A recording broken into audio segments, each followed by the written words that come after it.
И здравейте, уипчета! Знам, че ме нямаше от доста време, но имах някои проблеми, поради които не можах да качвам. Но искам да ви съобщя, че тръгваме стремглава напред и моята цел е да стигнем 1000 абоната до края на годината. Обещавам, че ще качвам възможно най-често, ще подобря едитинга и спокойно, няма да се откажа. А сега, стига толкова приказки, днес ще направим няколко хипотетични JJK битки. Но преди това не забравяйте да харесате, споделите и да се абонирате за моя канал. А сега, нека да започваме.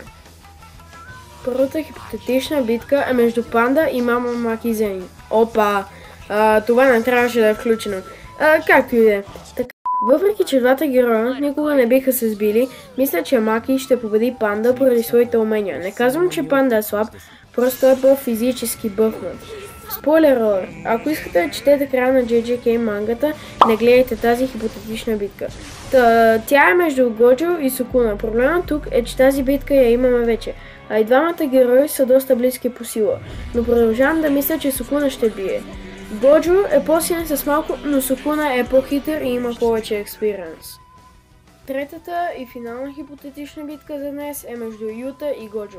Двамата имат огромна сила, но може би Годжо би победил, защото Юта е по-неопитен, но в бъдеще има огромен потенциал да надмине Годжо и да стане най-силният сорсърър.